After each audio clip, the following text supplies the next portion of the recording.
hello everyone. Thank you so much for joining us tonight. I'm Professor Marian, I'm a PhD student in microbiology here at the University of Glasgow. I will be one of the chairs for tonight together with Rachel.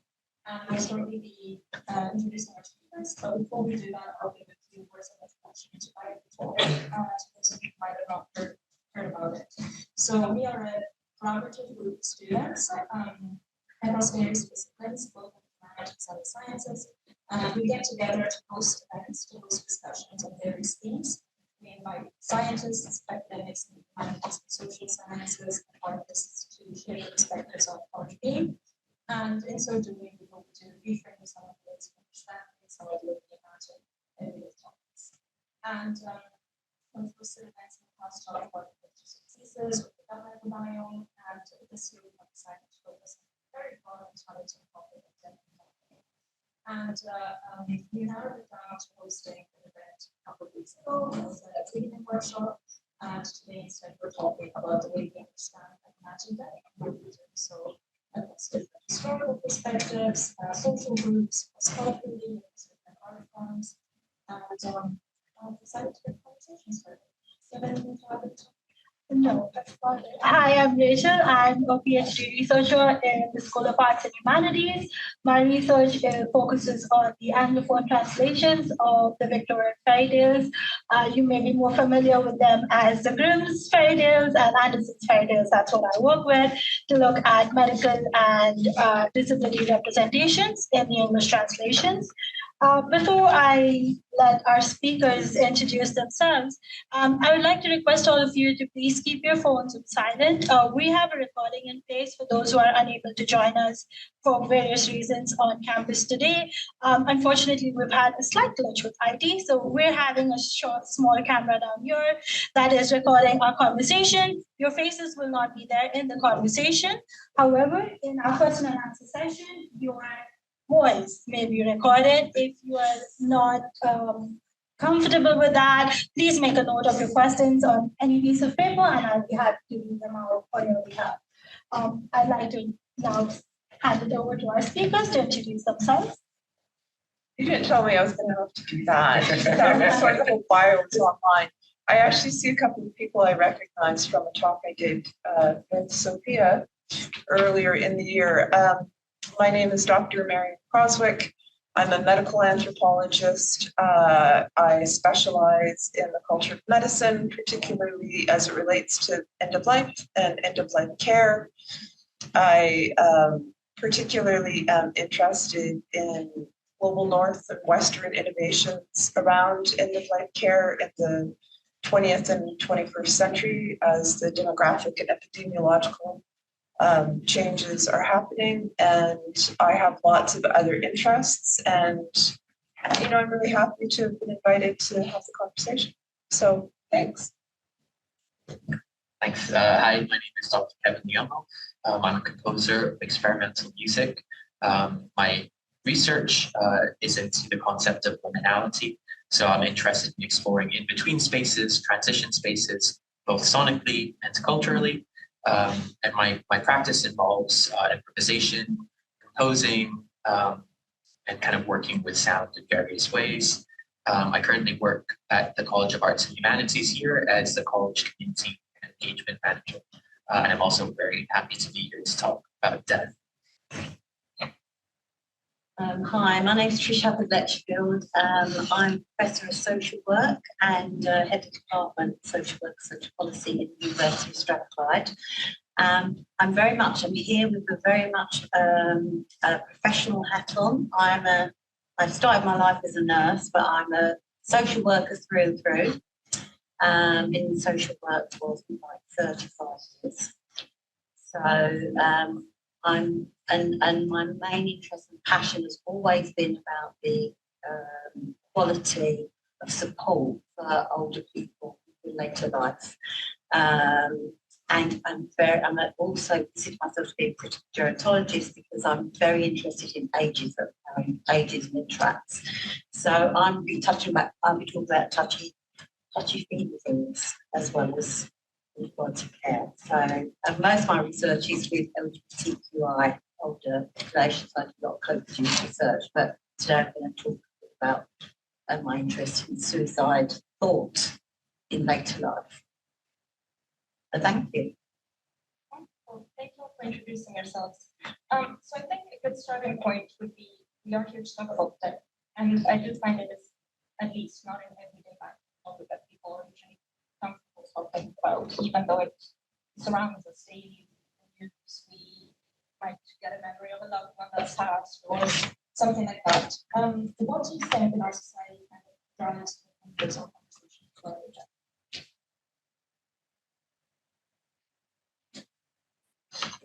Don't mind kicking off. I think as a lot of the interactions I have is with aging and older people, I think it's really surprising the silence on death, with people in later life, because we know that our life lasts so long. I often benchmark myself. I'm 64. I think, I technically have only got to 82 because I know that women averagely die at 82. So I literally think, that's 20 years, spend it, enjoy yourself, etc. But I think it's very interesting how we don't really have that conversation with our older population.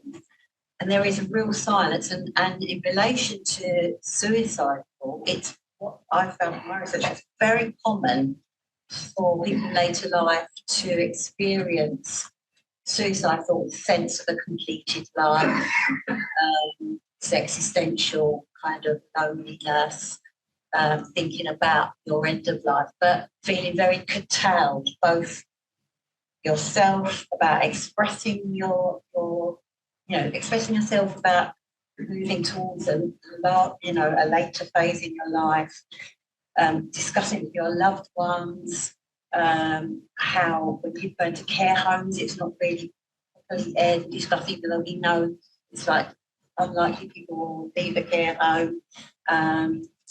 So I just think that there's a silence, and it's a society silence, an institutional silence, and it's an individual internalized silence.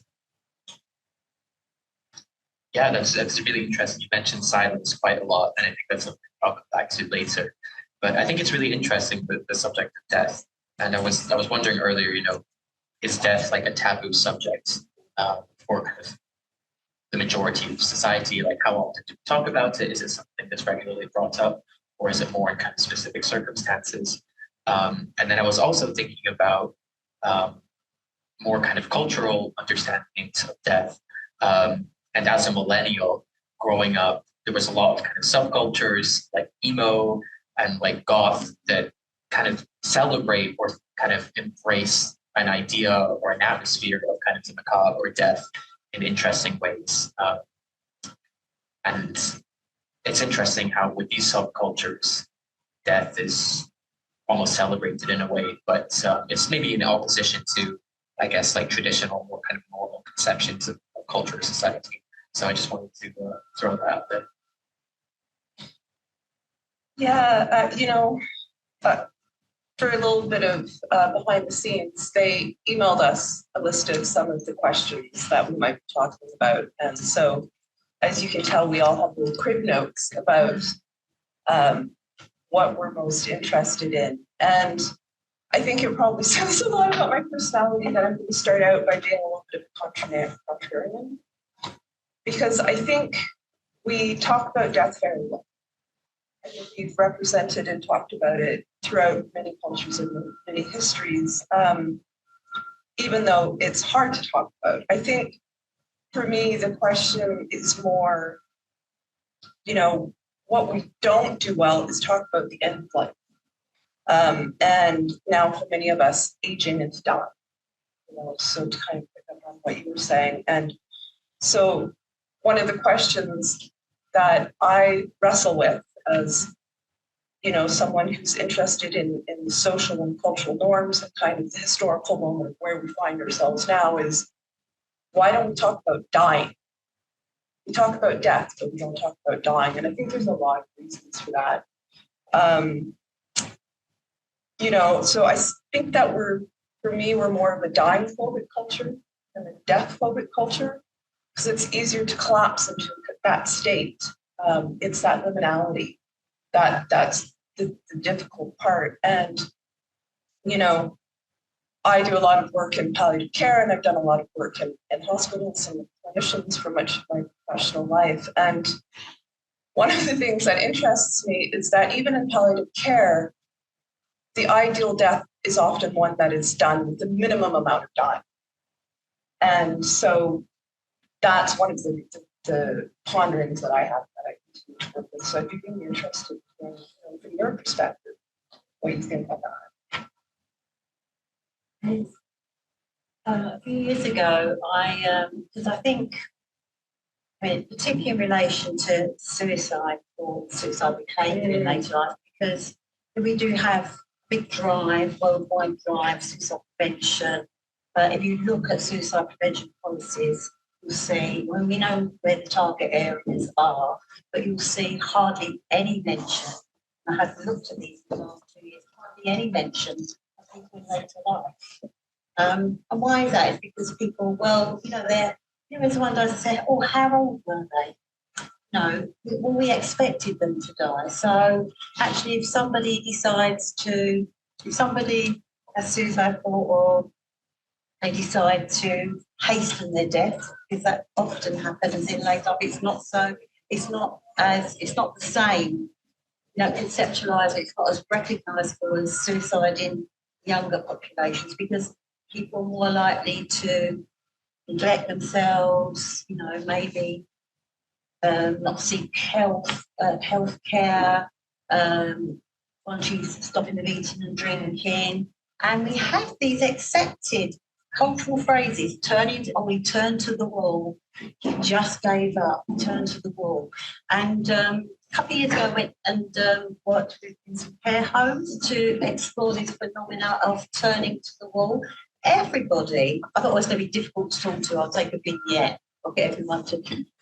Everybody had their own stories about people turning to the wall. I'm sure that if I was to start a conversation here, you'd all have, know somebody who did that. And that's really accepted. It's not challenged. And I'm not saying that people shouldn't have agency or autonomy. They come to the end of their life. They may have developed a wish to die. It is about the transactions or the support, the process of when that happens. What is where should we interact? What should we do? How should we ensure that it's, we have the person has choice, exercise agency, gets the support they need, and that staff or people or any carers that are looking after or caring for somebody in that situation feel supported. It's going to be uncomfortable, but they feel that there's a process, that they know what they're trying to do in that situation. That is very individualised, and that they're cared for as well. So I think that's something that I've been very interested in. It's so common.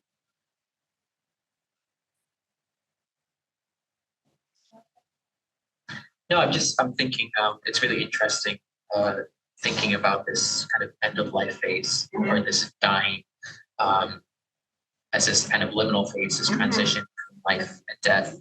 And for me, a lot of my research, the liminal space is something to consider like positive energy, like reframing things in an interesting light, but to kind of think of the liminal space as a potentially like negative or more kind of detrimental zone is quite interesting.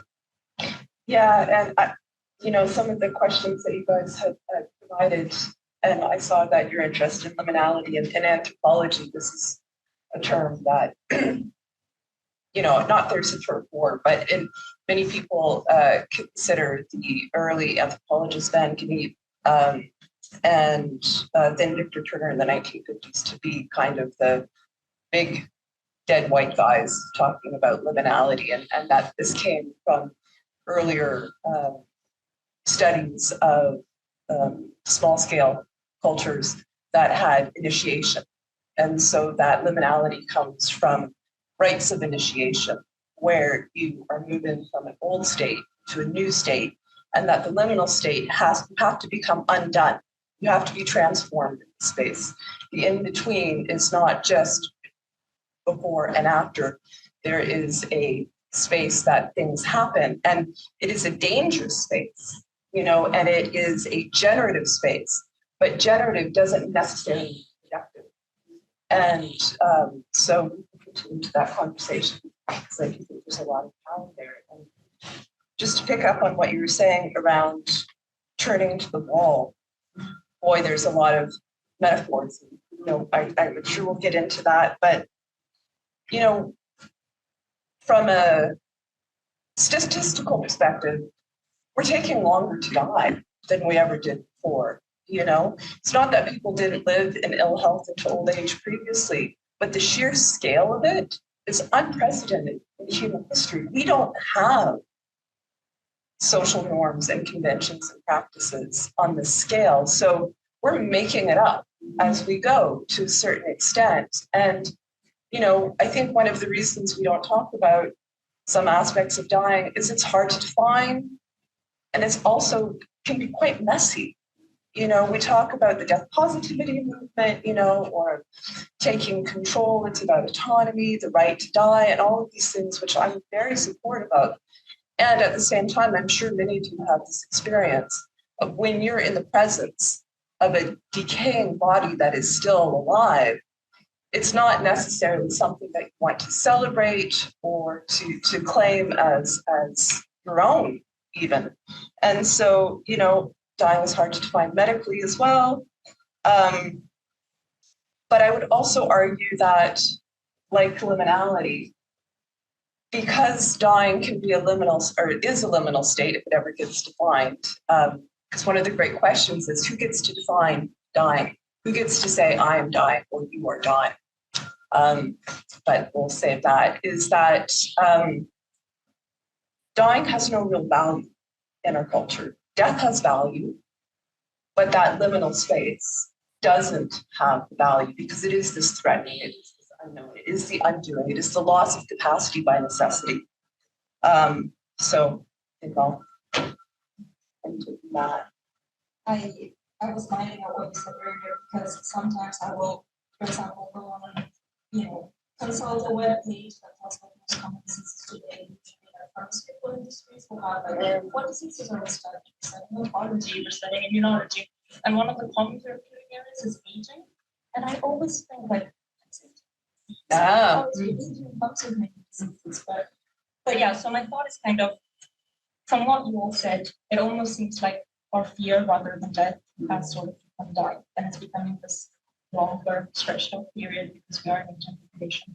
So what, and also like that can be perceived so differently on an individual level and an collective one. So what would be your thoughts on the best way to approach dying? Oh, this is a question. I don't think I'm going to wade into that at this point. I'd be curious because, there's this notion, you talk about being, I'm reframing what you're saying, but as a critical social gerontologist, and one of the things that to me is most relevant is this sense that aging is decoupled from dying, but at the same time, aging itself is pathologized, just like dying is. And I'd be curious about your experience and thoughts about that. I mean, I just think it's so interesting what happened during COVID, what we learned post-COVID. But what did we learn? Because, when you think about older people during COVID, they, just by the nature of their age, they were, all their opportunities, no matter how long they thought they had or thought that, they were going to live, they were curtailed and, told not to go out. And I think that did a hell of a lot of damage to how older people saw themselves in society, their value.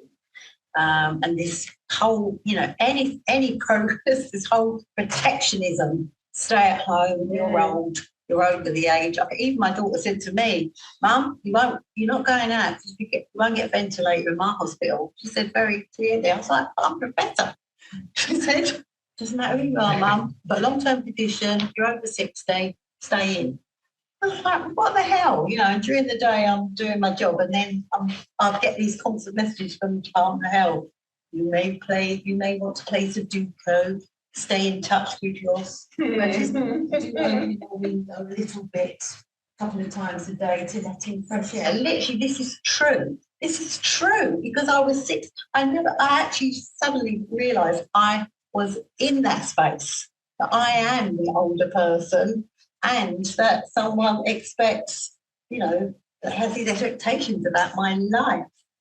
So I know I've gone off about a bit there, but I do think it's interesting how we, what have we actually learned from that? I think it has really taken us right back.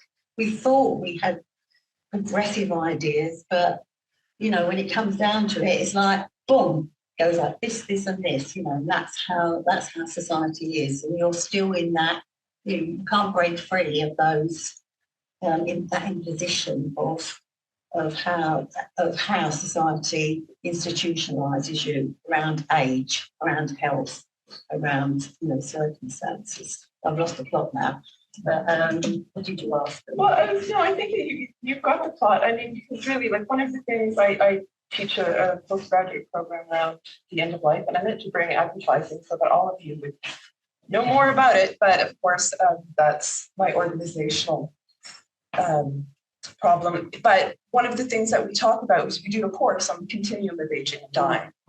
And we do a module on COVID in care homes. And one of the things that I keep coming back to again and again that speaks directly to what you're saying is that, for example, in Canada, 81% of the deaths in Canada in the first 2 waves happened in care homes. So, if you're talking about how you get valued and how bodies, older bodies are seen as risky bodies, you're living at risk, you're living at risk of what though, exactly? We're all living with risk, but what is it about age that becomes at? Yeah. And so I think, just to pick up on that and in relation to the work that you do, Kevin, I'm curious about COVID and that, like, you were talking about being placed in this liminal space by your very age. And some of the, I'm running out of. Yeah. I'm trying to.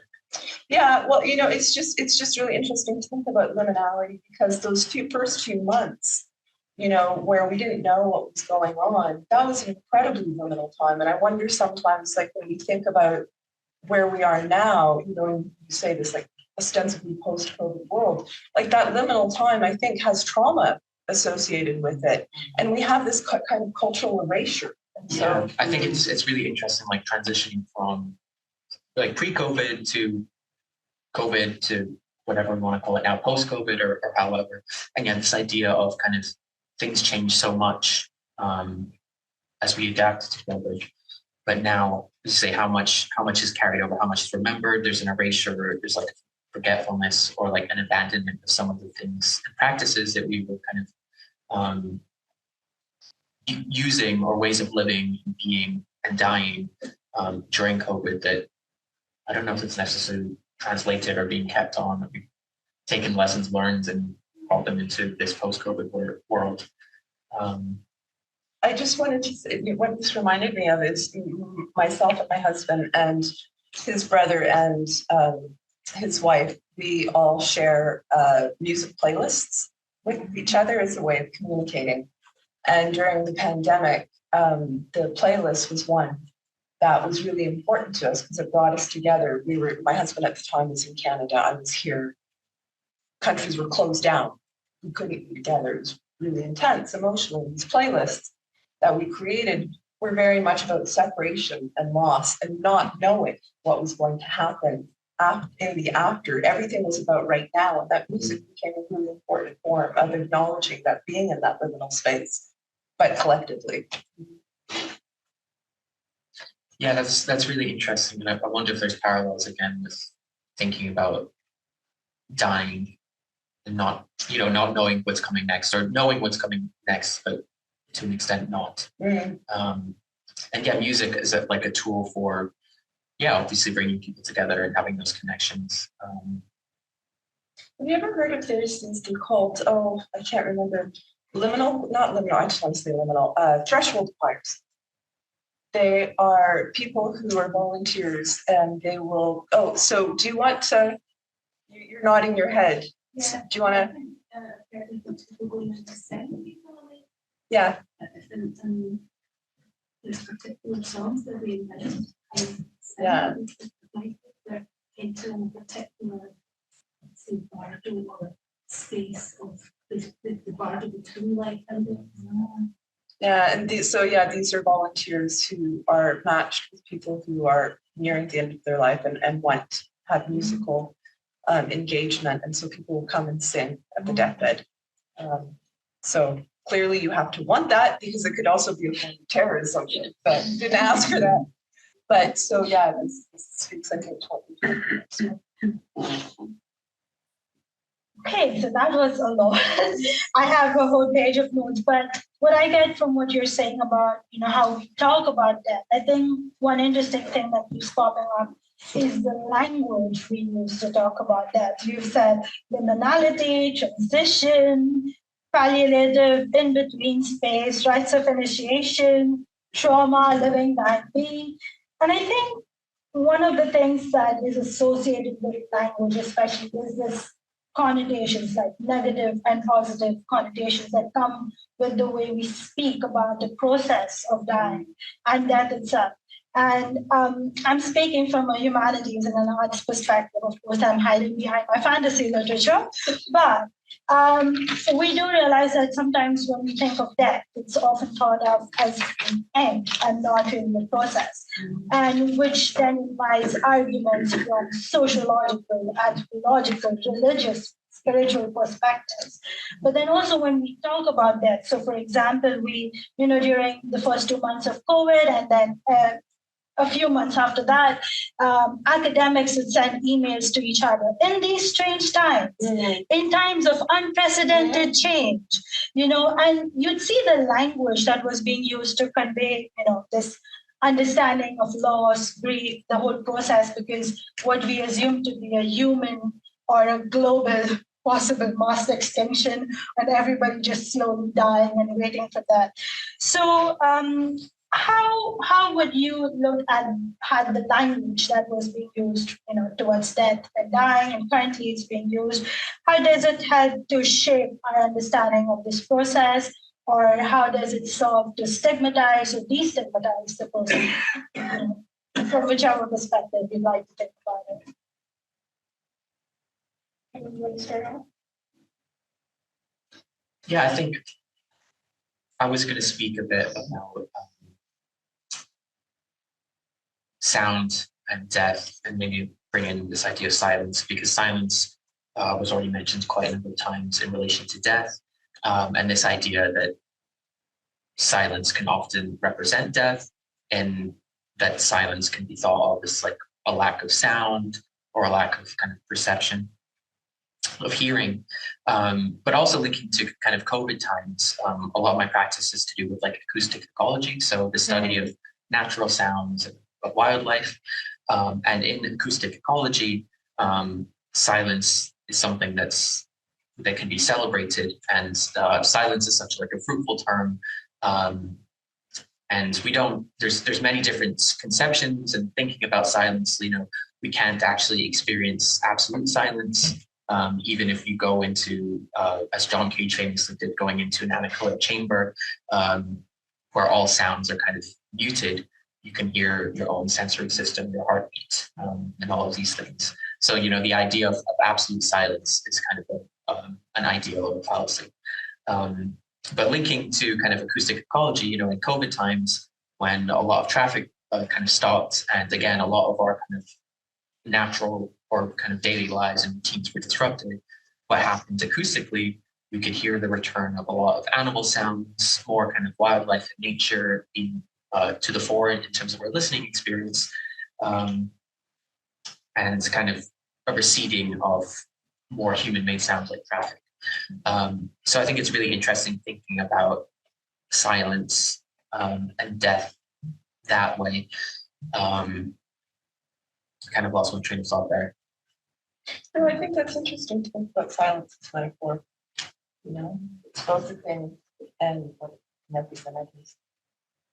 I think of when you're during COVID, you you try to sleep, and there was so much, so for me, I was locked up, locked up alone. Sounds like you were locked up alone as well. And so, and also, I do think, that you do think that this could be your death would come. And so I've had leukemia and I had just finished treatment for that. So I did throw a lot of it in the bin. I repented for the lung treatment. You put it in the bin, it made me very sick, and the nurses weren't looking. So I felt very guilty about that, but worried about that. But I do remember that thing about the silence of the physical and emotional silence of your own silence, and your, not being able to sleep, not being able to connect, and just being very aware of every single thing in your body, because we knew what the symptoms were, and the use of music as well in that time. Yeah, the physical sensation. Who here has had an anxiety or a panic attack? I do have those. I don't know about you, but when I have them, it freaks me out to feel my blood running through, to hear it in my ears, and to feel my heart racing, and for my mouth to be drying out. Those are sensations I want to get away from, and so this notion of taking up silence, taking up space for that, to sit with that, because for me, it feels like I'm dying. It feels like I'm dying. I've suffered with these my whole life. Doesn't matter. Still feels like I'm dying. And now I'm in the glorious age of, being postmenopausal. So yeah, actually I am, it could be. So there's always these things running through my head. But one of the things about these metaphors is that, it's hard to think about dying and death and the end, because the forms of representation and language are impoverished in our time. And we can talk maybe more about why that is. But part of that, and it's not a romanticizing, but we no longer have death as part of life. Death is separate from life. And I think on a truly kind of collective consciousness or cellular or whatever level you want to talk about it, we feel that separation as a loss, and it's like the etymological definition of awe. We say, oh, that's awesome. But if you look at what the original definition of the word awe is it's terror as well as amazement, and so it places us in the world instead of on top of or outside of the chain of command. And I think one of the things for me that's been the most interesting is that in the last, I'd say, year and a half, very late in the game, I've been privileged enough to be able to pivot the work that I do around end of life to ecological and environmental changes that we're currently undergoing. And so not a great thing to do in later academic career, let me tell you that. But one of the things that I've been working with is the ways that ideas and theories and models around grief and bereavement and end-of-life care may be useful in thinking about our place in the world and in this time as we see things coming to an end. Doesn't mean the world is coming to an end, but the way things are coming to an end, and certainly for our children. And, so I'm really fascinated by the language that we're developing or trying to use to talk about these feelings of loss, but connection through that loss, and So there's been a whole bunch of you've got kind of the psychologized terms like environmental grief or ecological grief. But you have things in anthropology, in the bereavement literature, the psychology literature, which I think are useful. So things like ambiguous grief and disenfranchised grief. So things that speak to us about these feelings and connections that we don't have language for and are able to articulate. There's Brecht's solstasia, which is he's using it to build on the original definition of nostalgia, to recognize the pain or distress caused by the lived experience of ongoing loss of solace and the sense of desolation connected to the present state of one's home and territory. So how do you talk about simultaneously being alive in loss at the same in the same breath? And so I find this really fascinating because it goes again back to what you're talking about. Liminality is like we're struggling to find and articulate these languages for what we have. And I think it's something that, what we're trying to do, I'm hoping anyway, at least on our good days, is to, collectively figure out new ways of conceptualizing endings and death that include but necessarily surpass the human. So I don't know if you want to jump onto that.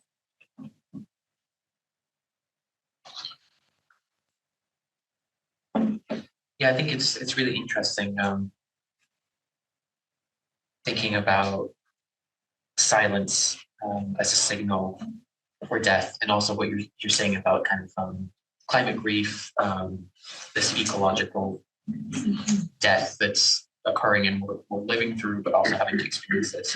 And I'm interested from a kind of sound perspective, and I'm thinking of Rachel Carson's Silent Spring, and this idea not to be kind of focused on the silence itself, but the silence as a kind of warning that ecologically the biosphere, kind of wildlife is disappearing, I think due to kind of pesticides in that text. But yeah, as a kind of signal that we're lacking life, we're lacking noise that should be there from kind of natural environments. So I think, thinking about silence in that way, in terms of like acoustic ecology. Gonna started by saying that silence may sometimes be seen as positive. Just wondering if you recall the song Sound of Silence by Sandra and Yeah. So that's one of the songs that when I went into Europe, because my parents used to love all those, songs, it was quite dark. It wasn't really a happy one. And so all these things that you'll have been talking about, the way you're connecting into climate and ecological disasters and this whole process of dying in the language. In the context of that, do you think that we often look at silence as a negative and almost equivalent or metaphor for death? Are you looking at me directly? No, I'm just looking at I'm going to go look at her, I mean, I don't think I can talk about the ecological, but having talked with a lot of people who have experienced a traumatic death through suicide, I think that there's so much more injury, through the silence. Literally, people walking, people just walking away or not being able to acknowledge that violent traumatic death, that comes from suicide, and the internalizing of the, the guilt. What should I have done? I wasn't good enough. I wasn't a good parent, and that sort of thing. And then again, people that I spoke to that experienced that traumatic death in their families or loved ones, then how that impacted on their own trajectory, think later life, all the things that they took for granted, that people would, that they would have it's continually repeated, no grandchildren, because their daughter dies and there's no grandchildren, or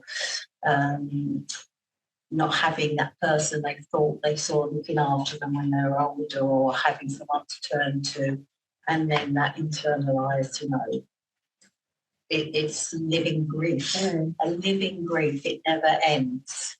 Not that grief ever does end, because I think we haven't touched on grief yet. Grief and death is really significant topic, but having to that space that you grow old but not wanting it to happen because you're wanting to die sooner because the grief will come to an end sooner. Yeah, I think in terms of silence, it can be such a positive thing. And earlier I was talking about kind of types of silence and how we can't really experience absolute silence. We can experience types of audible silence where there's maybe quiet sounds, but this idea of absolute silence where you can hear nothing is kind of linked with this idea of death. And the kind of sound artist Marie Schaefer, who kind of pioneered a lot of acoustic ecology, said that humans fear the absence of sound as they fear the absence of life. So there's quite an interesting link between, sound and life, and kind of silence and death. But as I said, silence is quite a broad, and I could talk about silence all the time. But I maybe wanted to speak about a specific kind of relationship of silence and death. When you mentioned your kind of work with LGBTQ plus people, I wanted to speak a bit about the kind of silence equals death slogan, which was used by ACT UP. It was a kind of really militantly kind of anti-homophobic slogan during the kind of HIV and AIDS epidemic. And more recently, there was a group, Ultra Red, who kind of had this performance piece called Silent Listen.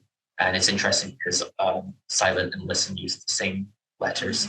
But they kind of wanted to address this idea of silence equaling death. And what they did was kind of, they presented John Cage's 4 minutes and 33 piece, which is to summarize basically silence. So it's almost like a normal piece of music. You see the sheet music, but it just says tacit, which means don't play.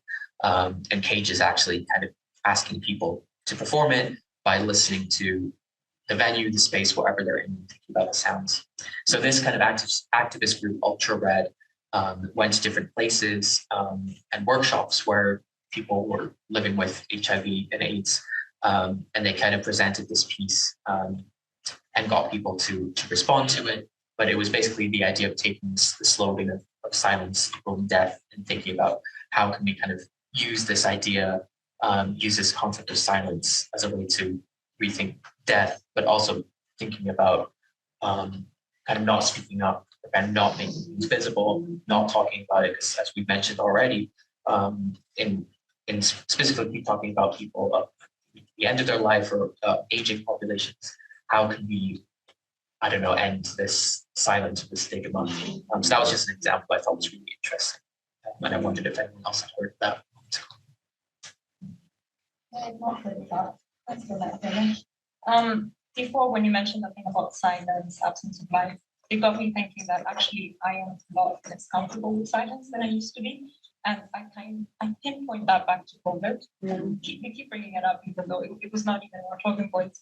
But I think that there is almost this listening to us and being connected, right? And a lot of what emerged from what we talked about before was a bit of a fear of loneliness when you mentioned quiet pressures. I think it's really beautiful so that we can have to slip into that being connected, being accompanied in it.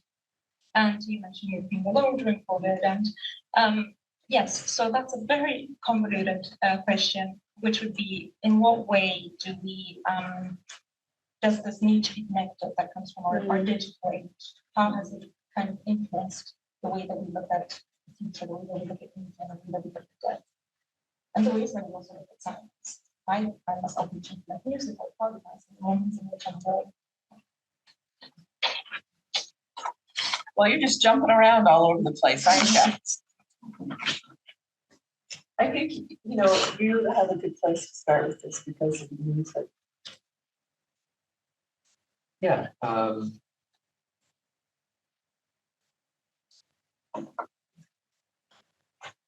It's really interesting thinking about this need for connection all the time.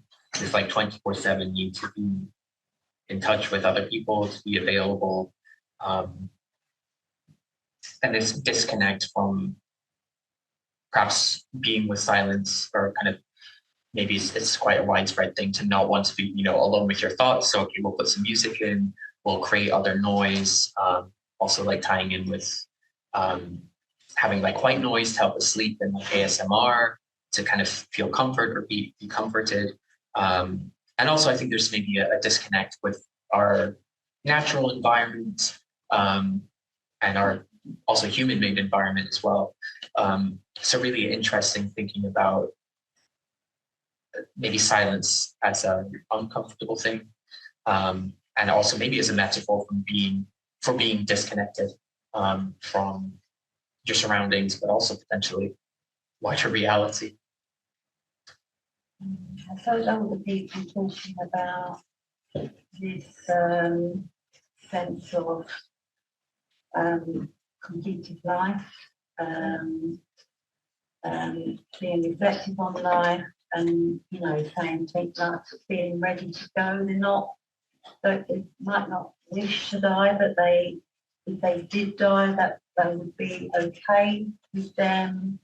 And then the sort of obviously the challenges are with their family. They may observe. The other thing is observing that perhaps their families are not able to be connected to them as much as they are, because we know living in the global world, my son lives in the States, my daughter lives in London, and I know they do the compulsory texts as well as the ones that they do spontaneously, and they don't always answer me, when I text them, and so that kind of idea that may be slightly burdensome. That your family love you, but you really know that it's extra for them to make sure that they're making sure to prepare for you. So I think these kind of silent observations, but you couldn't express, your sense of in expressing these, because you don't want to worry or hurt your family that you're ready to go. No, they don't want you to go. So I think that is a space that there, that people in later life have talked about and what to do. They might not do anything, but they're aware of those thoughts about I'm ready to go. Actually, I'm a bit burdensome. There's nothing more to do. I've had a good life. It's okay. But it's not okay for us looking after them or families. I think that's a form of silence, self-silencing, silence, because the families will pick up on that. They don't know what, I've heard people say, I'm ready to go now. Oh, don't say that, don't say that. Let's we'll do something, to distract you. And it's not that distraction, it's that there's something that's really not connected there. I think it's interesting in relation. I have a student who's doing a project on the experiences of older people, 85 plus, which is considered very old or frail elderly. It's really interesting because I'm lucky enough, my mother's still alive. She's 95 years old. She lives independently. She lives in Canada, and I am one of her main tech support persons. And I love my mother very much.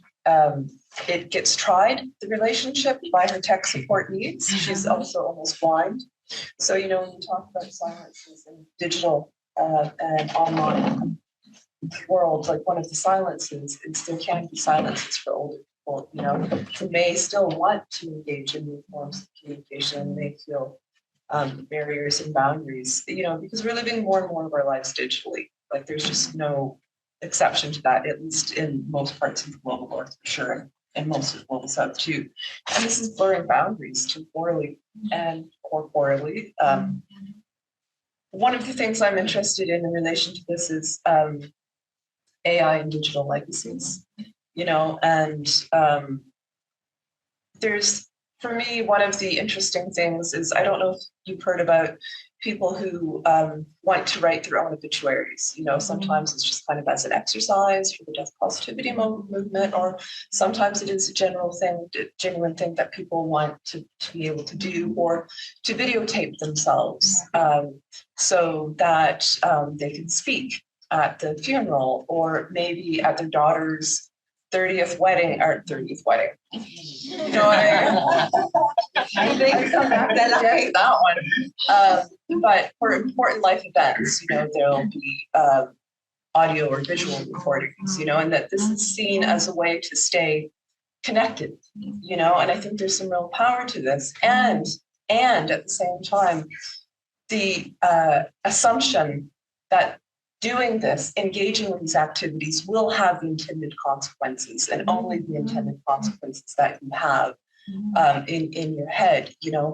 I was reading a very interesting article years ago about a woman whose mother died when she was fairly young, and her mother had written cards for every birthday, for her graduation, for her marriage, and when she turned 18, she destroyed all of the remaining cards because she said she just can't live with that over her all of the time.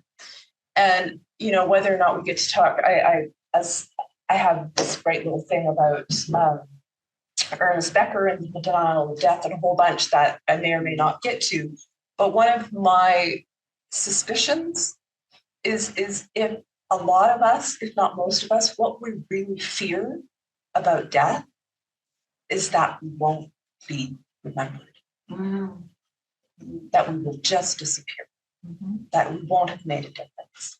And this comes from a whole lot of places that we may or may not get to tonight, but that there are these AI avatars and there are these digital legacies that are ways that we attempt an immortality project, just usually within our own families, and thinking about, well, what are the consequences of not letting your family remember you, or trust that your friends and families, or either also the right to be forgotten, because who owns the IP address of these avatars? This is something that's really active in the court right now. And so this is a really interesting question about a digital afterlife and what that means, not just for ourselves, but for the people around us. So. What about Facebook and Twitter and all those things? And there's huge businesses springing up. It's a lucrative, if anybody wants a lucrative side business, go into digital legacy management. And it is one that is a growing field. And I'm old enough to still use Facebook. And my stepfather's birthday pops up every year.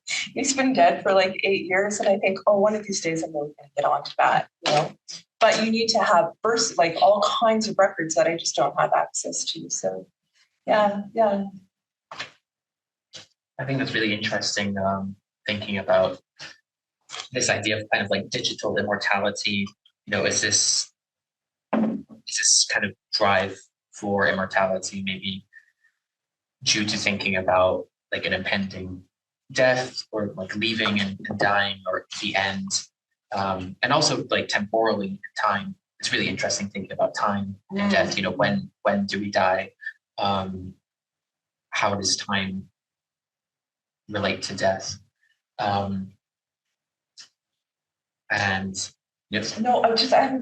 you make me think of this really interesting thing, specifically about music. I was at I don't know where, it was a mall or somewhere, and I heard the Beatles song.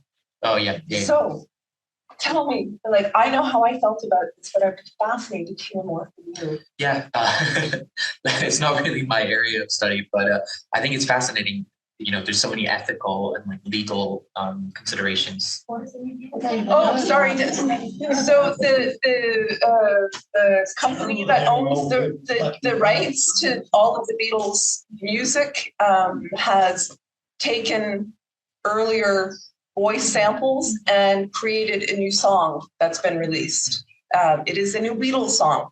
There's so many things, and like holograms using like, footage and audio of deceased performers and like being sold off. And if you're an artist and you sell the catalog off and you die, this could happen to you. So yeah, I don't know. It's really interesting thinking about this kind of digital footprint, digital immortality. Is that something that people should be striving for? How is it regulated? That's a whole minefield. Yeah, and I was surprised because it just made me sad. I was just really sad.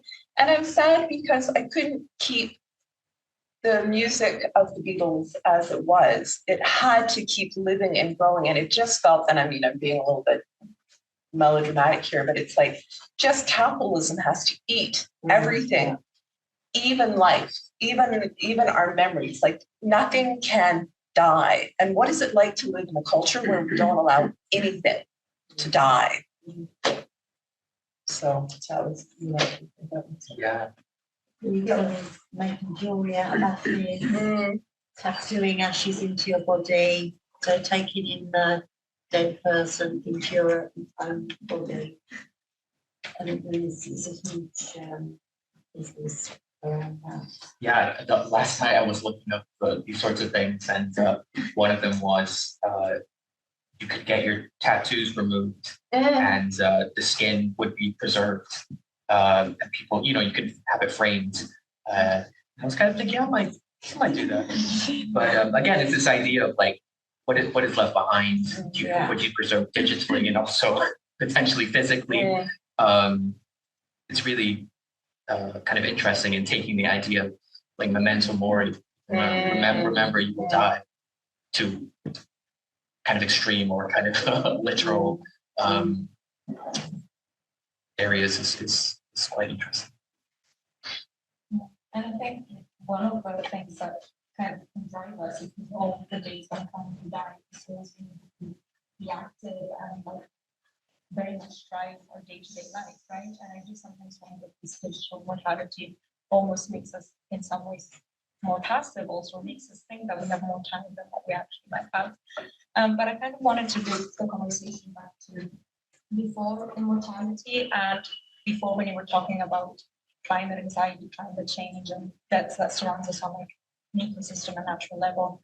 And I very much grew up with this kind of idea, oh, nature is immortal, things in nature were here before we came, nature will outlive us. How do you think climate change is putting this idea of nature as immortal into perspective?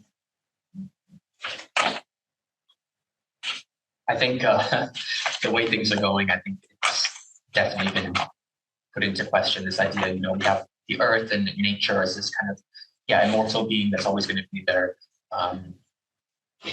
In recent years, that kind of myth has really been kind of debunked, and we're starting to understand more widely the effects of climate crisis and how if we don't act, there won't be, the future is going to be very different. We're talking about how do we make changes in our lives, and talking about COVID, and talking about thinking about new ways of dying. It's also thinking about new ways of living through this climate crisis and what can be done to address it. I'm doing a lot of talking. I'm happy to continue to do that because clearly I enjoy it, and this is an area that I'm doing some work in, and I just feel it's such a good question. The way that it was framed in the notes is death and the existential crisis of now. I'm like, oh, gotta make a great title for a paper, and I've already said before, that death places us in life. And yet we see life being disrespected by us. So you have this incredibly painful paradox, which at the moment is showing up in, discussions about the climate crisis, and how do you think about the future? And I have 4 kids, and this is not an academic exercise for me. And there's a basic fear of the future is that you try to imagine ourselves not in it. And we're such a self-centered, we're such a juvenile, uninitiated culture that it is literally impossible for us to imagine a future where we're not in it. We just really don't care on a collective level. We don't care enough anyway. I mean, that might be overstating it somewhat. But for me as an anthropologist, one of my interests is that, a near human universal is searching for patterns of meaning.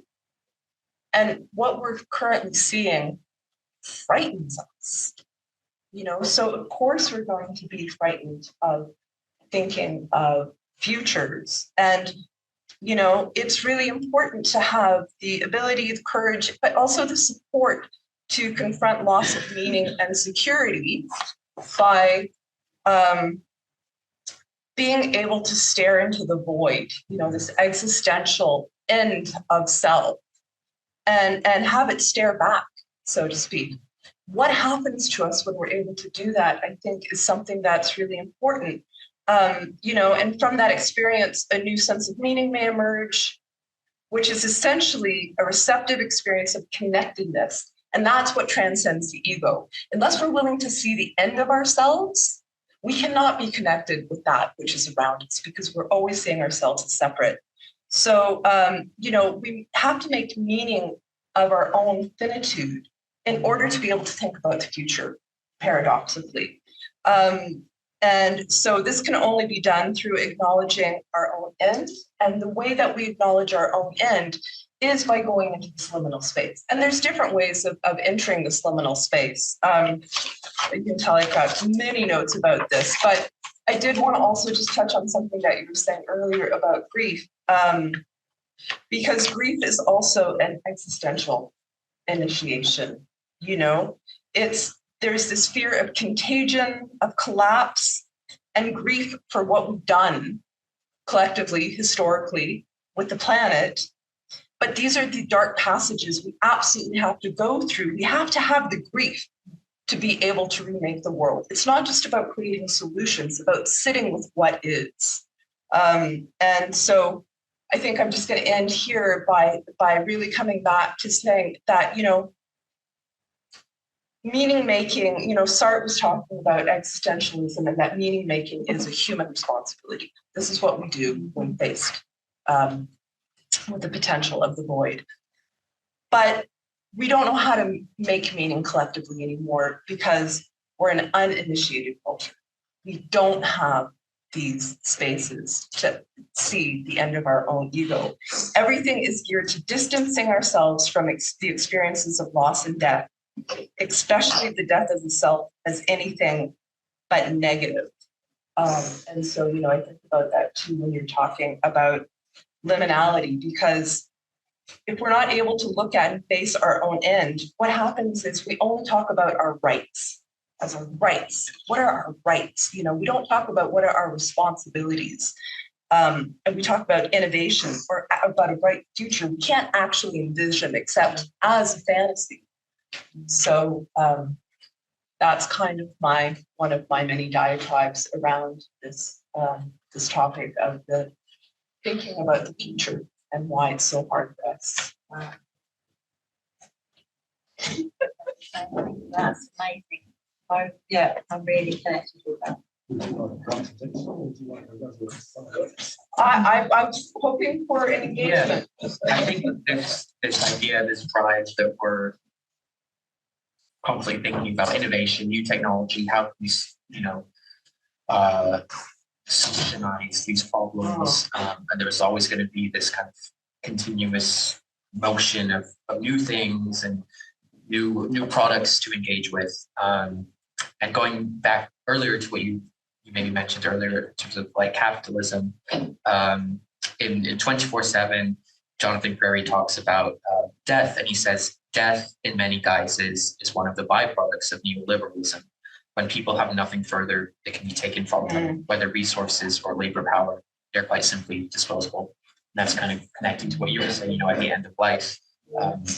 Sometimes it's thought of, there's nothing left, or people feel like, oh, I have nothing left to give, it's my time to end. So it's thinking about, how can we stare into the abyss? How can we get through this collective liminal space or not as a society, this almost rite of passage in working through all of these things of climate crisis, and rethinking kind of the way the world's kind of currently structured. Can we pass that? Will we be resigned to an end?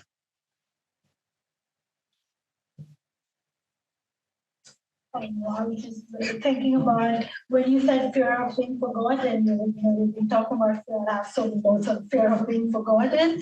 And I was just thinking that if Shakespeare was alive today and his young lover also was alive today, he'd be shocked to know that we didn't need about 100 odd sonnets to be immortalized in art. So you just have it to let legacy, right? Digital legacy or deep fakes, Yeah, TikTok, yes, on declarations of love. But I'm also curious if anybody remembers the film Coco that came out a few years ago, and how they put into art this entire idea about death, about being forgotten, what the afterlife is like, and we're not actually dead till somebody forgets about you. So as long as you live in memories, you're still alive. Immortal is something, self-assured, that's still immortal. And do we want to go on with any other subject matters, any ending thoughts that you'd like to share? I mean, one of the thoughts that I have just now that you mentioned was thing about being remembered, being forgotten. I think one of the reasons suicide is so dramatic also is that since we still stigmatize it so much, we have this sort of idea that, oh, you will be remembered in a negative way because you have completed this act. And I think that's another thing that comes with the suicide as well, is especially committed by younger family members, sort of becomes not only are you not continuing your legacies, you're not remembered, but also in addition to that, you are even causes trauma for the family to give that goes on, that legacy of trauma. Yeah. That goes on into, because we know that suicide, bereavement by suicide is a common cause of suicide. Yeah. Yeah. I mean, I'm just thinking, just very, what is there to go forward with in terms of aging and suicide? What are the implications as a professional? When I'm with students, what am I getting them to think about? And I mean, I think one of that you're saying, what is there? How do we make sense of the future when we look into it? And I mean, I would say that there's a very powerful movement around peer support, about people supporting each other, making that human connection, about developing real support networks, the transformational learning that can come from traumatic death or near miss or near death. And I don't think we make enough of that or support that, because it's not about more services, it is about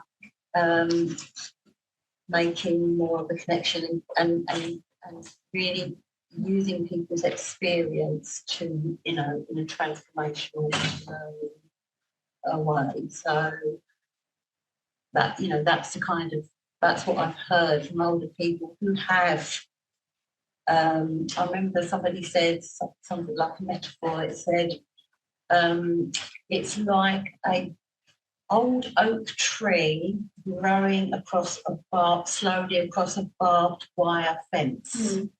So you always carry that pain but it's inside and you're maturing or growing and developing and connecting with your branches and bearing more fruit and that kind of idea. I thought that was a very powerful metaphor for me about, people, enabling people to connect and how we use that experience of traumatic death or death to learn as a society at different levels.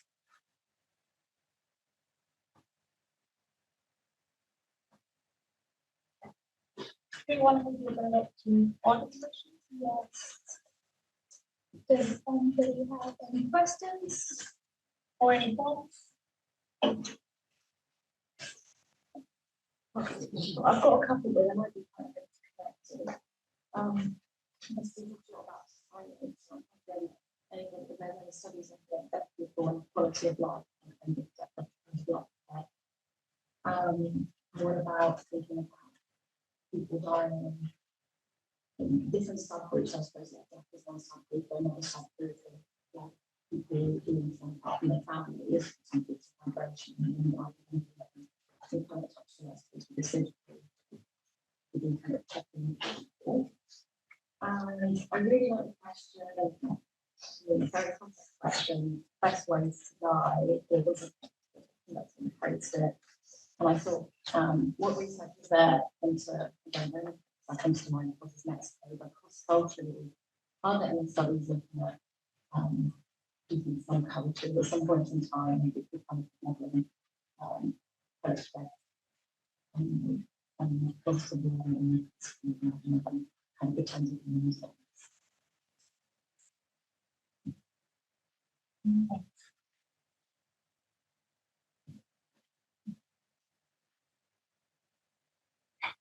I don't know of any studies about deaf people at the end of life, which is interesting. I have to admit, I've not even thought of that. So thank you. I'm going to go look and see later on. In relation to a good death and cross-cultural comparison, I mean, that's the catnip for anthropologists, right? And I mean, one of the ways we became a field of study was because we go everywhere and look at everybody's death rituals. I mean, anthropologists are obsessed with death. So there are quite a few pieces of historical research. I'm not as well versed in those because I'm more around my own culture and I'm more around the dying process, but I know that there are, interestingly, some constants, even with enormous variations culturally. And, you're probably not surprised to know that they are somewhat similar to, our ideas of a good death here. I mean, who wants to say, what's one characteristic of a good death?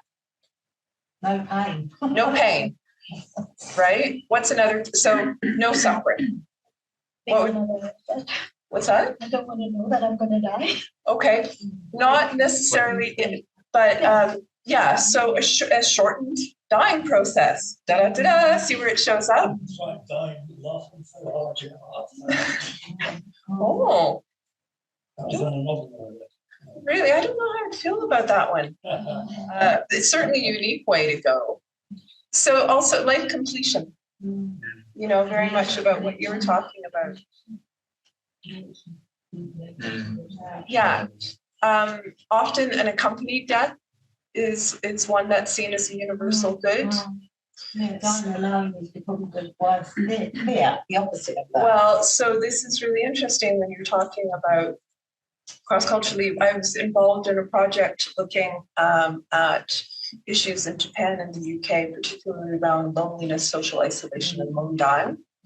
And so it was really interesting because we have many characteristics that are similar between the two countries around super aging populations. They're ahead of us by a bit, but a lot of movement in families, economically very advantaged. And two of the things that they're really struggling with is social withdrawal, both amongst the younger and older population. And that's, I'm going to butcher the pronunciation, Hikiko hikikomori, as the term is withdrawal. And so that is seen as a social problem. And the colliery for older people is also this notion, and it's pronounced korikoshi, and it is lone dying. This is very problematic in Japan. There are thousands and thousands of primarily older people who die alone each year. And one of the issues is often they're not found for a long period of time afterwards. And so there's quite a bit of material out there you can read about it. But interestingly, that is not the case so much in the United Kingdom. Whereas in the United Kingdom, there is a lot around older people as they near the end of life. That's where they're spending the vast majority of their time alone. When they're dying, they're in a hospital, they're in long-term care, so looking at those kinds of comparisons about what a good death is, what it looks like cross-culturally and how that's changing across cultures, if we look back historically versus now. The last thing I was going to say about that is there is a minister of loneliness in Japan. I don't know how many of you know there's also a minister of loneliness in the UK. And their primary audience is older people. And so looking at how we understand social isolation, loneliness, and lone dying is really important, because there's a scholar here, Gladys Caswell, if you ever get a chance to, she's written a couple of books and great. She's one of the very few scholars in the global north researching lone dying in the global north. And she has some really interesting thoughts about what does it mean when you say lone dying versus lonely dying. What happens in those two phrases? And you talk about agency, and maybe some people will choose to have lone dying. Maybe some people will choose to die by suicide. And so when we talk about autonomy and agency, we think of a good death as one of all of these things, but maybe that notion is actually changing as well.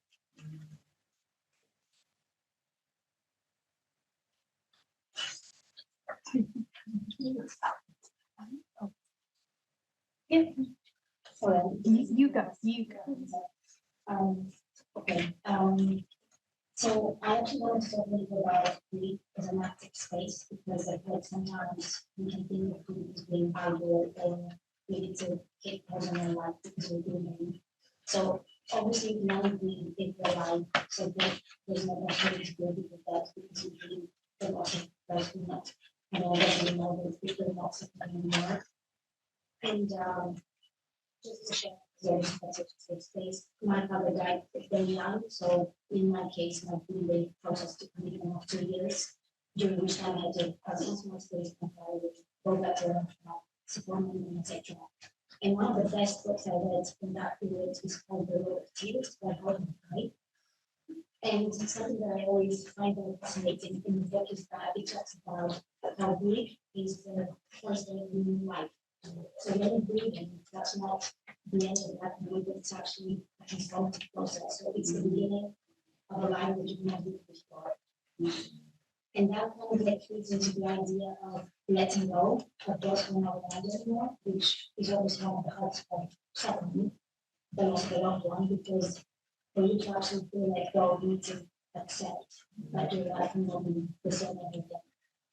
So I obviously now that's something that's really internalized, it's been a decade since my dad passed away, so it's something that I can confidently talk about and not really actively suffering anymore. But when I think back to that period, I actually think that it was perhaps the most active period in my life, because the transformation and the perception of richness that I gained as a result did not really convey to anything else. So right now, I've been happier, and I feel like I'm living a really good and richer life because I had to go through loss. And obviously, in the beginning, in the initial stages, you're always talking because you're thinking that person could live so much more. So that then goes back to the idea of suffering because we're not going to be remembered, but it's also suffering because we're not going to be around to see what's happening in the world. My father died when he was 51, he was a healthy man, he had many dreams, he was active, he loved his work. So he could live a couple more decades. So for me, the biggest thing has always been not being around to see how the world will be. I didn't know that in England so much, but I didn't know about moments in the world. And my grief for him was he's not around and he wanted to live. Why is he not around anymore? Why did he die healthy? But then obviously, again, linking that back to me, after a while, you do realize that because he's not around anymore, they're not suffering, you are suffering. You are living. So actually, the active component that also in like talking about those transitions between life and death in the different spaces. Actually, this is something that we lost in life. Like fully, we actually lost the life, and it is to be celebrated in a way. So I feel like if we can create positive narratives around the cost of grief, this is a very good way to try and transform it just for our own sake, which is something that I've done as well. Contribution and the day that the pastor did, I always try to do something nice with someone else, like that. A gesture of the little act of kindness for someone that I don't know the close friend, just to remind them that let them love them. So in my own way, I'm celebrating the fact that he died. I just wanted to say that and we as an active space. I think it was really interesting because I was thinking about dying and how there's two parts of dying. One is the body and one is how you feel about it. And I feel like in our culture, the process of dying, you're aging, a disease where you know it's coming. And it's often the first time you really think about your mortality. And grief is also a time when you think a lot about mortality. And I think as we don't like to think about death and dying, this is also a silent space in a lot of ways. I was also thinking about silence is always the absence of something, and if it's positive or negative is really defined by what it is the absence of.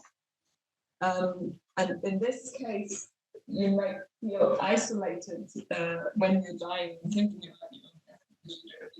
There's a space for you, there's nobody really interested in you, you don't have a family with it. When you're grieving, there's also an expectation that people have. How it must be sad, right? There's so much more about the experience. And I think it also has to do with expectation, the absence of expectation, the obliteration of expectation. You were expecting, or I was expecting to have a loved one in my life for longer, or when you hear or know that you have to die, you might have expected to live longer, expected to experience certain things. There's not really a point to this, but I feel like it's all connected.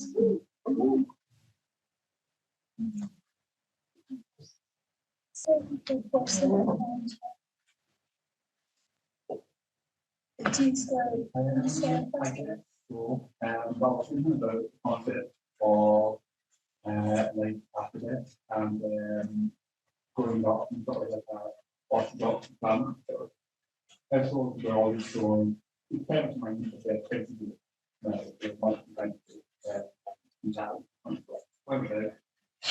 and we die a regulation heaven. It's sort of I found that to be really, really practical in terms of having to understand the end mindful and what's it called, like understand and be comfortable, not having an impact in the world, not being remembered because it's so irrelevant. So I don't understand what the pathway to the eternal. So the current life is so irrelevant. And you end up doing all your doing everything for a purpose. However, right now, that life and stuff like that, I don't believe in. However, I feel like that sort of people that sort of detachment from the fear of death. So we have, I've got the maturity of it, but I just don't have like I don't know where I'm going next in my life with understanding death, but I do find the practice of being more connected to the pretty long lasting one. Yeah, that's really good. Yeah, I mean, religion is powerful. You know, it's about that pattern recognition of something bigger than yourself, the dissolution of ego and the connection. And one of the innovations that I've grown quite interested in is the use of psychedelic therapy for existential distress at the end of life, and the crazy efficacy it seems to show. And like religion, it places you outside of just the immediate now. You know, the barrier, the temporal barriers, the physical barriers, the sense of connection, all change on, you know, a fundamental level. And we increasingly are aware that the way that we think changes our brain. And, you know, the way that our brain and our body interact through hormonal cascades and pathways is a real thing. It's not just in our heads, so to speak, you know. So I absolutely believe that you can potentially have an experience of what you're talking about, of having transcendent connection that doesn't exist in your temporal now, but it still resides in your body. So it's really interesting to really talk about that. I got sent a question for you about the palliation of dying. How and if palliative care somewhat disturbs the natural process of dying, and how does that influence our perceptions of dying? I feel like this is just the one in my wheelhouse. So I find it interesting, the term natural dying.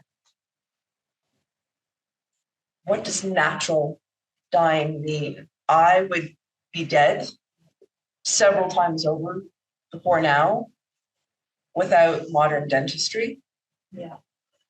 I've had cancer. I would be dead. So natural dying is something that to me is an interesting and very flexible concept. I think maybe the person wants to better understand, is there an actual dying process that is one that has a set of behaviors and attributes to it, like labor? And I think you will get different answers depending on who you will ask. If my husband has very bad allergies and sometimes he'll have a critical incident, would he die if he didn't get oxygen? I don't know. But would withholding oxygen be a natural death? So one of the challenges in palliative care is the actual Latin term of palliation is to cloak, it's to cover. It's not to cover the fact that a person's coming to the end of their life, but to ameliorate the symptoms. And so if you are trying to address symptoms, is there any way that that is 100% detached from the disease itself?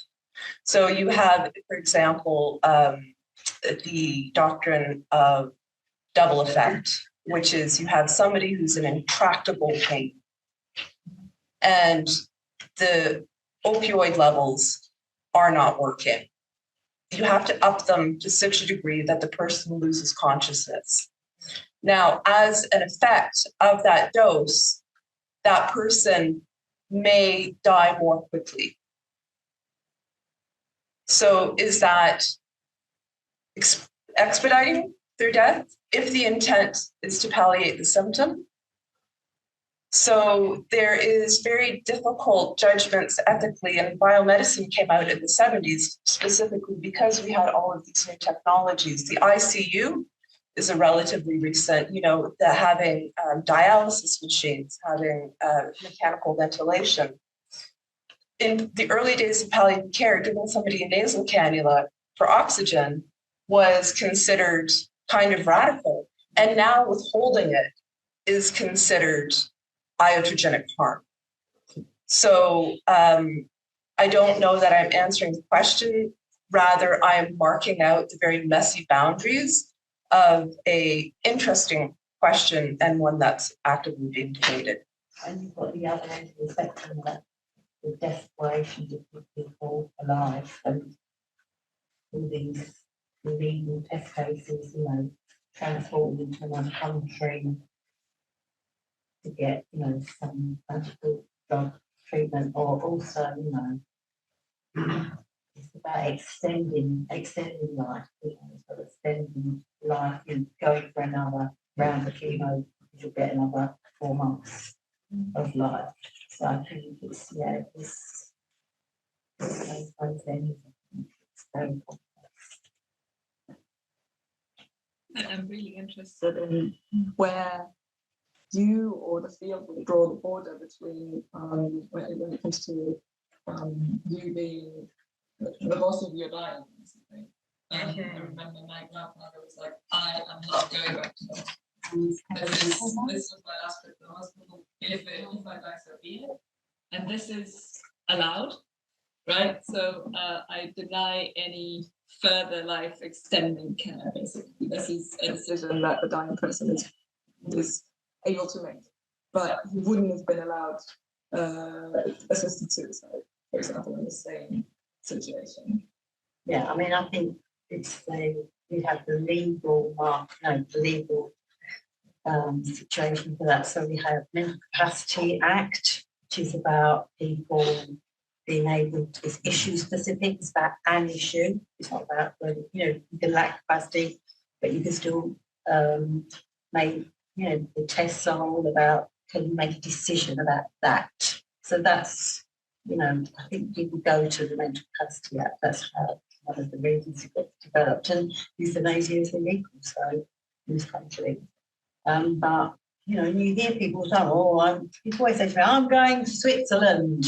In fact, I was in Switzerland recently and I said, did you know that in England you can say they're coming to Switzerland, they couldn't get it at all. Mm-hmm. But, you know, yeah, so, and I think I heard recently that if you ever put euthanasia to the public, they always say, yes, you should have euthanasia. But, you know, the people, the ethicists and the legal experts and the medics, all the people that advise the government, you know, it's much more complex. That's why, you know, it's never really air that debate or have that proper debate. So, yeah, but I think there's a legal basis for that, which I think we have to take into account. And yeah, situational agency, you can't make people, you know, you can't make people can choose to end their life or not extend their life or refuse a treatment if they've got the capacity and resource to do so. If they lack capacity, then the decision can be made for them. Yeah. You know, once you've gone through that process. Mm-hmm.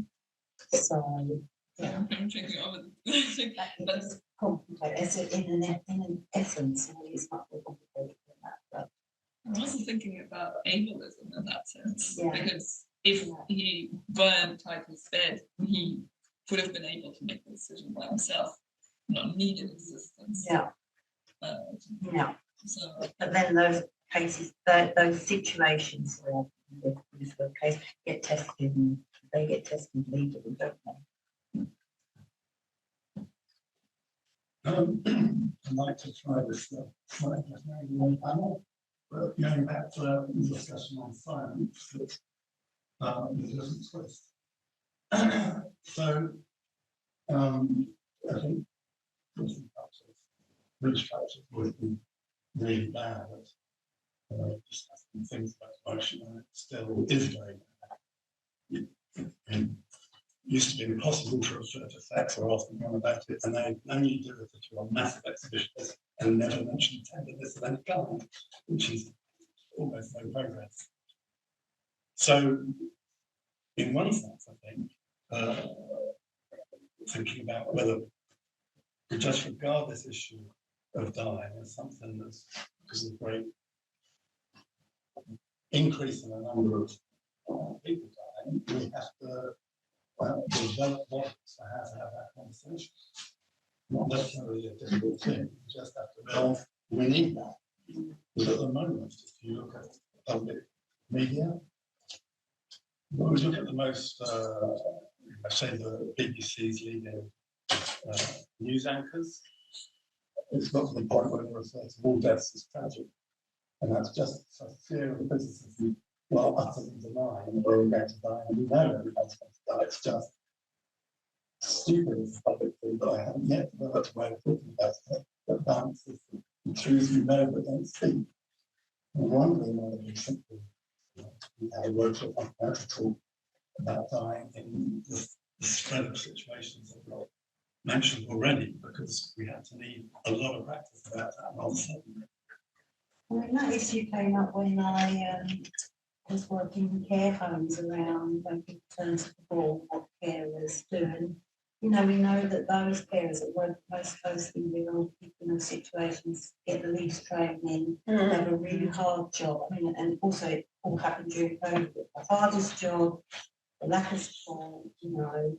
And then they're also, you know, inspected and regulated, so they have to be seen to be caring. So when someone's refusing care, not want to get out of bed, they need to be seen to be, you know, the person comes in, why is my father hasn't been out of bed? Then the person said, leave me alone, you know.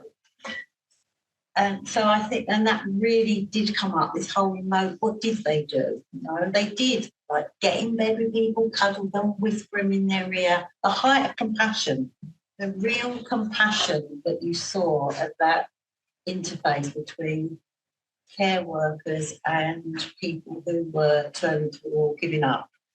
But it was kind of done all under the carpet type of thing, you know.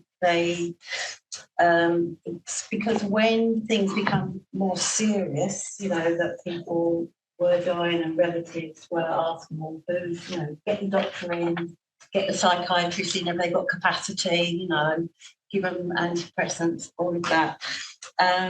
They were then ousted from the situation, and it became a professional discussion, and they felt left out, even though they were the person that had the direct relationship with the person.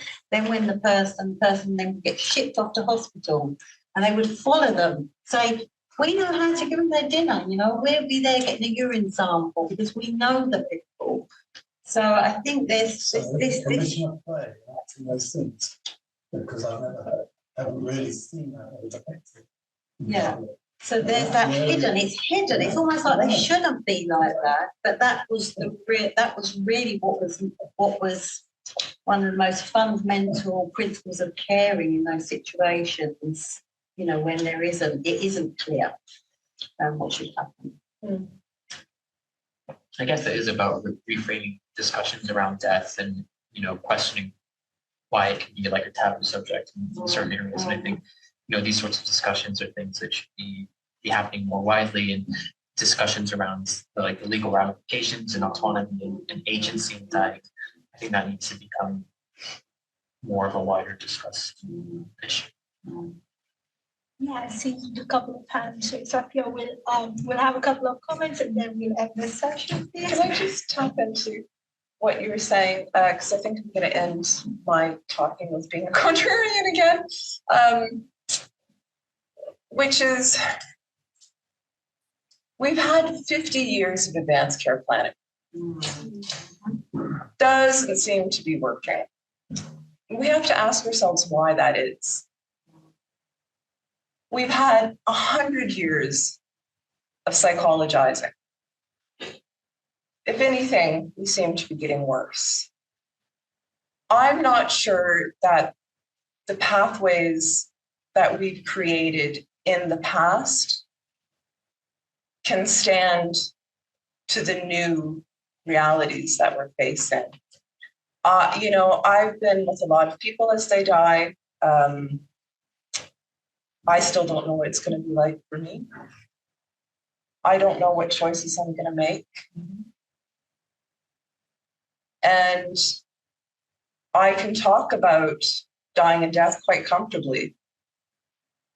But if you were to ask me, am I afraid of dying? I am. And that drives some of the decisions I would make now But if you're to ask me if I get to be an old person, am I afraid of dying?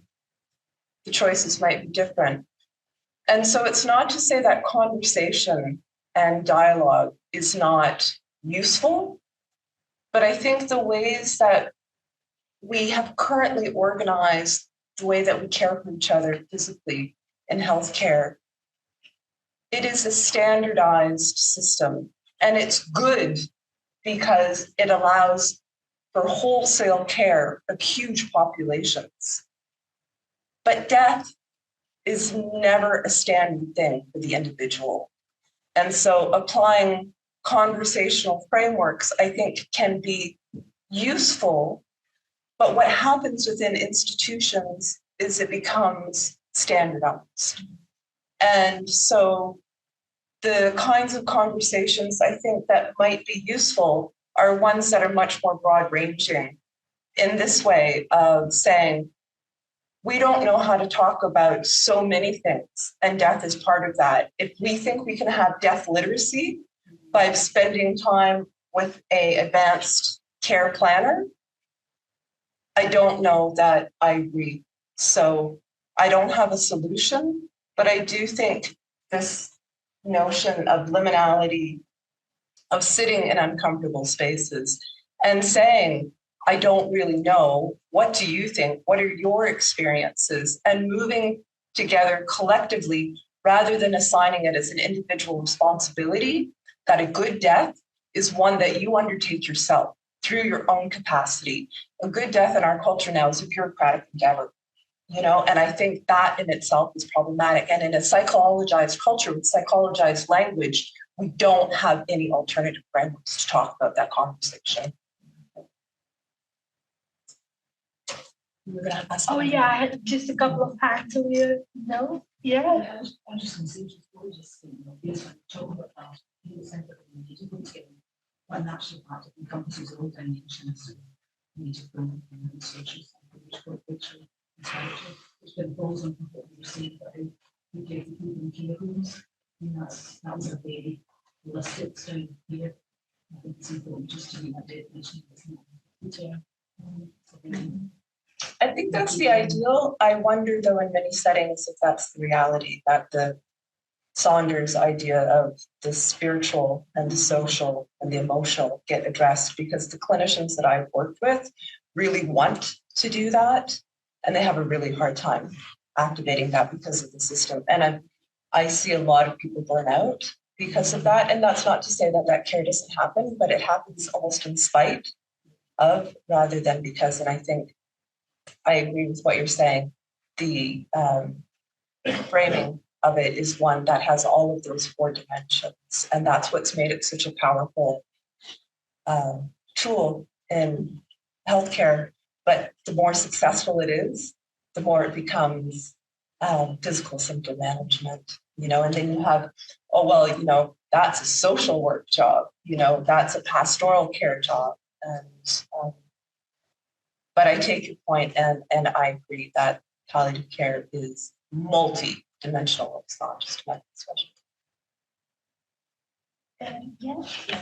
I was there saying to be just using your in the last week we talked about we've got all the advanced care planning for all this time, and I my physiology of would be a good end of life rather than a good death. So how to have a good end of life. And we've got Judy McDonald, Judy McDonald something that she's got like a YouTube video. It's called How to Have a Good End of Life. And it's a 5-minute video, and she talks about what do you want to hear. And she gives 3 packages with it that you can print off and put in an envelope, which I've got stuff in every one of our family's notice boards to say the things that you want to hear, who you want to be there, who you don't want to be there. But this is a death. What would be a good end of life? What do you want to happen to your pets? Also a good end of life. There's so many things I want to respond to that all of you have said that I'm trying to choose which one. But the thing that you said there about what are we doing? Do we practice it? Are we preparing for our death? Because it can happen at any moment. We don't know. Go out and die. Any one of us. at short notice, and who will know what to do with who or will get critically ill, and how will our family know how to care for us. But grief was something that came up. We can do that every day. And our practice is a model of communication I'm involved with. But at the end of any group meeting, we celebrate the morning.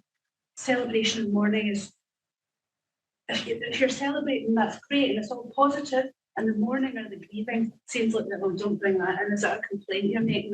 But the value of practicing both. How do we practice dying? How do we practice letting go? You talked about the value of tears. So what are we doing in our daily life with it? I know you said you don't know the answer. Maybe none of us do, but it's up to each of us. It's not just the institution, it's friendships, it's talking amongst your family, your friends, and it's being with it's a spiritual process. And it's not so much a question, but yeah, well, it is a question to all of us. How do we practice dying? Practice, because every moment we're a bit closer. How do we see that?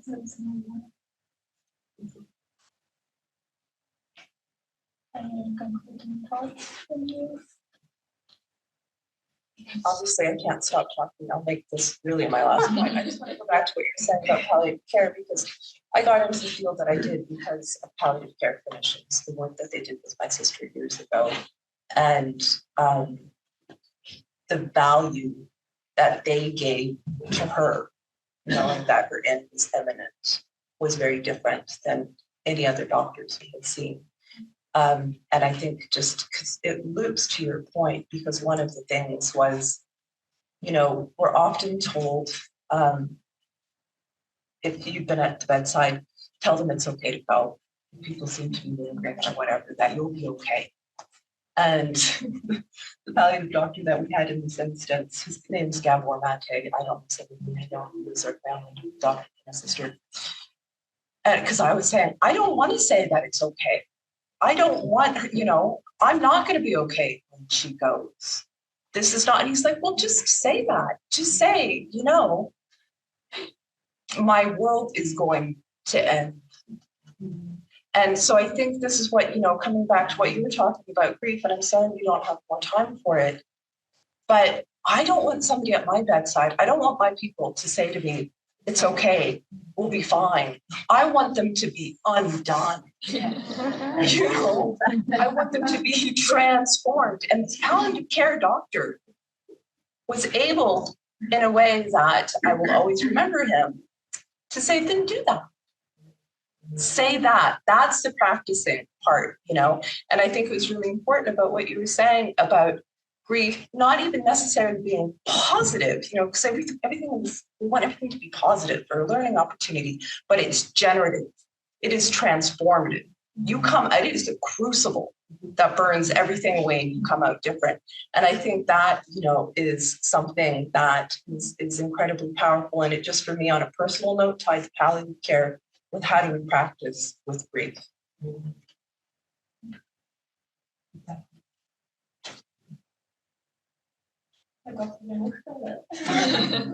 Thank you. So I'd just like to end this session. We'll be talking about death and dying, by no means an easy subject to be talked about. Our entire series is titled Death and Dying, and today we've been talking about envisioning the end. And we started this session with how do we talk about death, the verbal and non-verbal communications we have surrounding this idea about death and dying. And as one audience member said, that perhaps the way we should rephrase it is how do you have a good end of life, rather than look at it as a dying process. And I'd like to think that's a very positive way to look at it. Perhaps one of the things that makes talking about the end of life so difficult, and this is what I'm gathering from all what of you said, is this idea that we are desperate for magical treatment. My ears popped up. Oh, magical treatment, that's my area of study. But this idea of magical treatment, just so as we can extend, just so that we can extend someone's life. This idea of not allowing them to give up. And the reason why talking about end of life, the process, and ultimate death is so difficult, because to acknowledge that somebody's died means we have given up hope and as humans, we live by hope, mostly we live by hope, and that makes this conversation much more difficult.